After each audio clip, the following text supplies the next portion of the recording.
Шешініңіз, дедім. Ол бетіме қарап үнсіз тұрып қалды. Қапелімде аузына сөз түсер емес. Сәлден кейін ғана есін жинағандай болып. Келмей жатып сіздікі қызық екен. Ендігіміз басы қалсақ болар емес пе еді? Әлде ақшаң төленген деп басынып тұрсыз ба? Деп бетіме тік қарады. Кешірерсің, мен сәл асығыстық жасаппын. Бөлменің есігін кілттемеппін де ғой. Мүмкін кофе ішіп, шөлімізді басып алармыз, содан кейін асықпай кірісерміз. Алғаш рет болған соң ба, өзімді жайсыз сезініп тұрмын. Бір-бірімізге етімізді үйретіп алсақ жарар еді. Айтқаның болсын.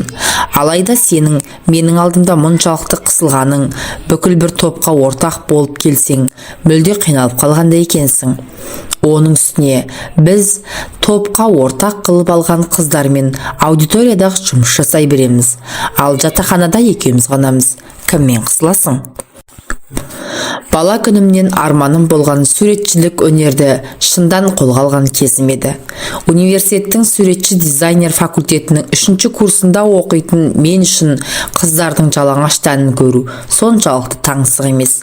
Алғашқы курстарда әсері болған рас, кейін келе барлығымыздың да етіміз өліп кеткен.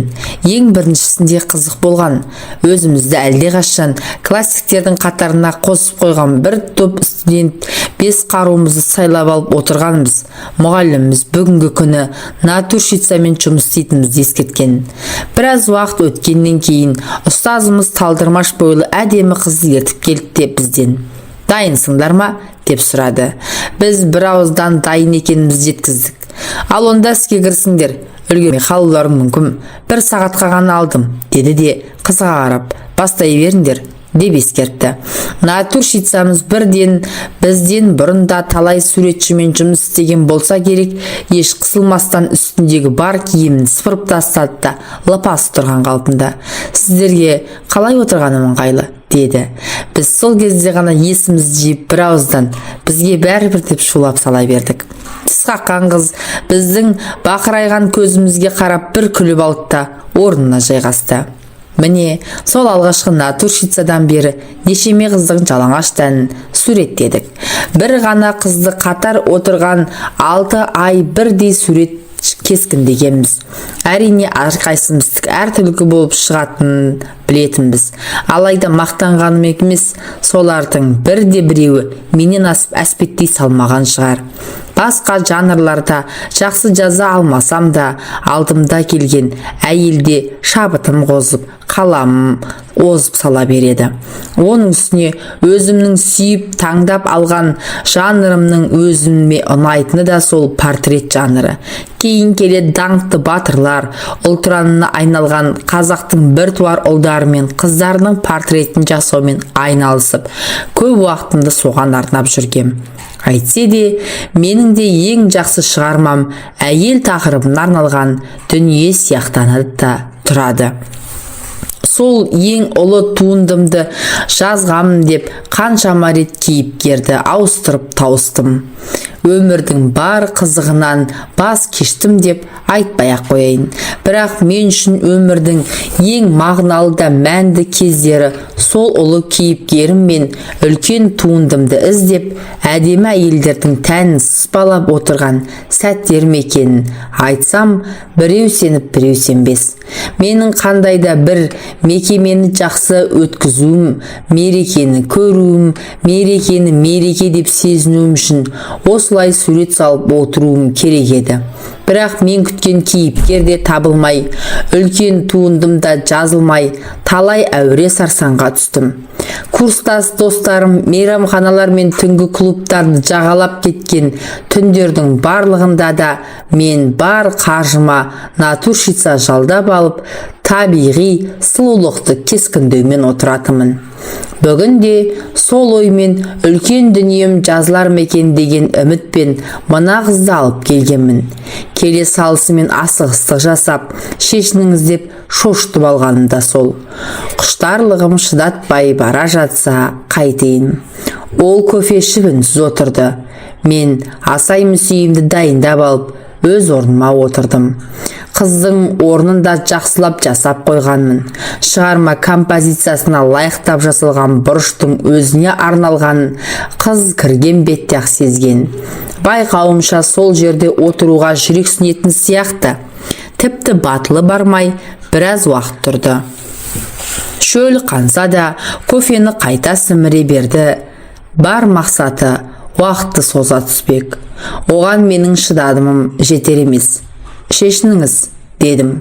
Ол өз орнына келді де біртіндеп шешіне бастады.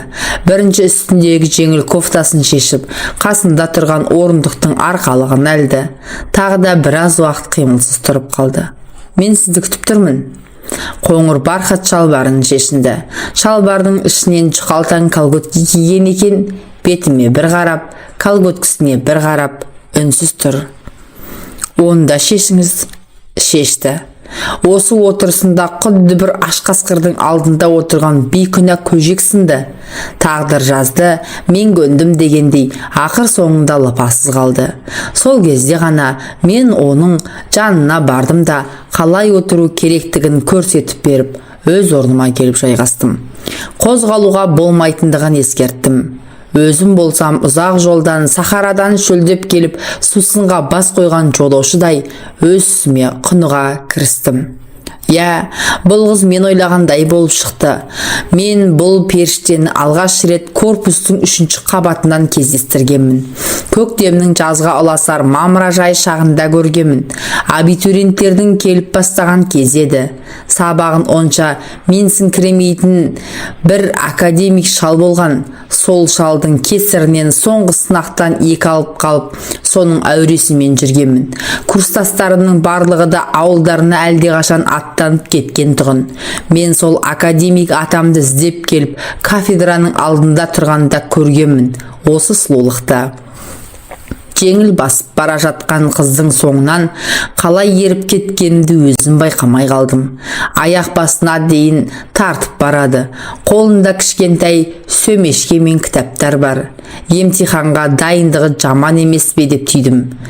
Мінезінен хабарым жоқ. Дегенмен тал бойынан тарыдай мін табылмасы белгілі. Алла тағаланың шеберлігіне таңдан басқа шараң қайсы. Өз қалағанын мінсіз қылып жарата алатын жаратушының арманы жоғау. Тәңіріміздің жақсы күні жаратқан сұлулығын тамашалап есім кеткен соншалық академик ақсақалды да оның сабағынан бүгінгі соңғы мүмкіндік берілген сынағын да ұмытып кеткен екенмін.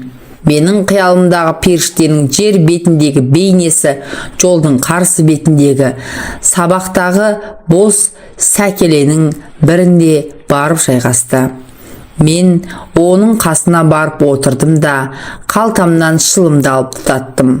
Ал оның кітапқа берілгені соншалық маған мүлдем назар аударар емес. Қажет қылмасын білдім де, онсыз да аз қадірімді жоғалтпайын деп кетіп қалдым. Іштей бір үміттің жетегінде жүрдім. Ол қыздың мынадай дайындығы далада қалдырмас. Қайтсе де осы университетке түседі деп сендім. Ал бұл университетке келсе болғаны, қалғанын көре жатармыз деп болжап қойғам. Үмітім алдамапты. Күз келісімен мен бұл қызды іштей іздей бастағамын. Ақыры филология факультетінің студенті болғанына көз жеткіздім. Алайда өткен ғасырдың 70-ші жылдарындағы ескі модамен киінетін, қаладағы қаптаған шаштараздарға жылына 2-ақ мәрте бас сұғатын сабалақ шашы маған қарайтындай сыңай танытпаған, үміт үзгенмін. Мен оған ғашық емес едім. Сөз айтып мазасын алсам деген ойымда жоқ. Тек көп аңсаған, зарға күткен кейіпкерімнің прототипін тапқандай ғаламат бірақ әсерде жүргенмін. Бірақ ауылдан келген таң тазалығындай мөлдірлігін жоғалтпаған бота көзге менің алдыма келіп жалаңаш отыршы, мен сенің суретіңді салайын деп қайтып айтам. Батылым бармаған. Құдай салтын салса тез-ақ екен.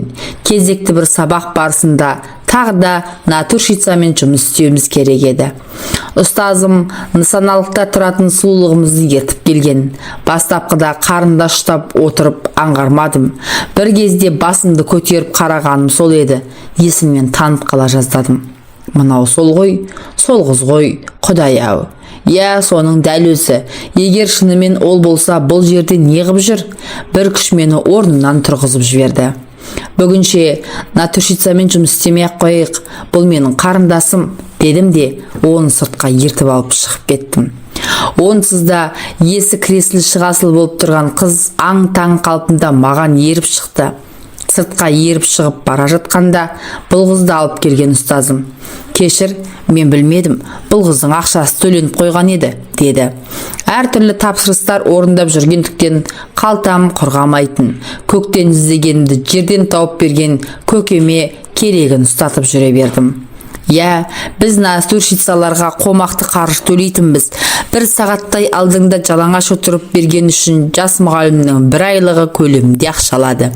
Әрине, олар үшін де көп еркектің ортасында жалаңаш отыру оңай емес.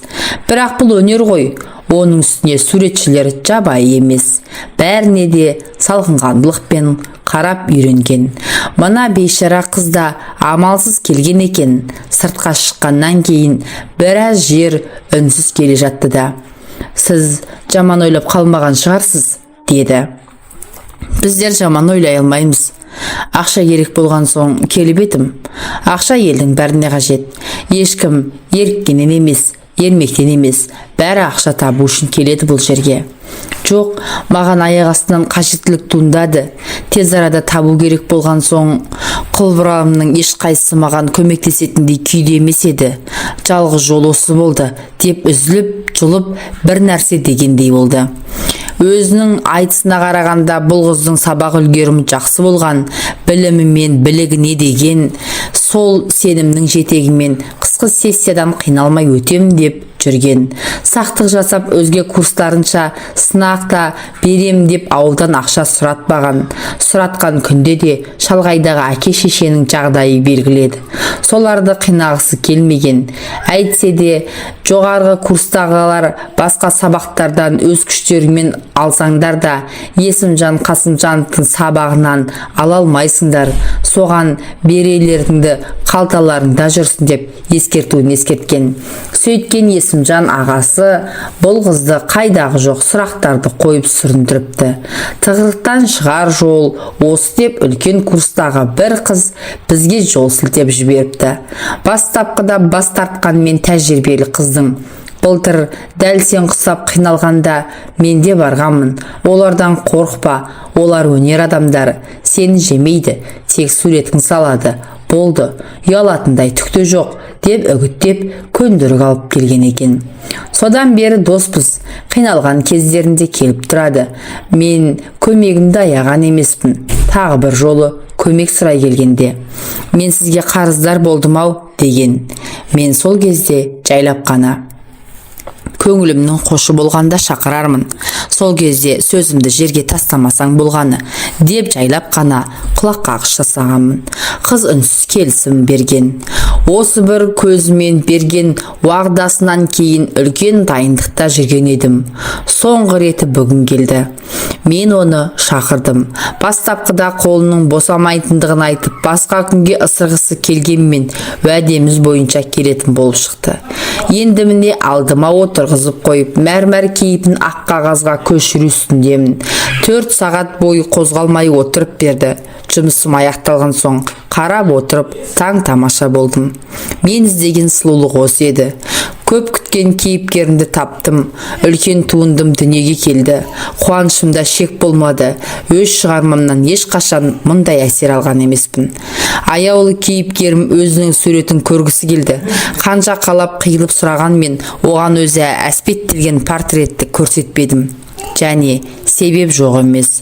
Бұл қыз мен үшін бар болғаны кейіпкерімнің прототипі ғана. Ар кетсе философия факультетінің озат студент деп қабылдаймын. Сұлу қыз екені екі бастан белгілі.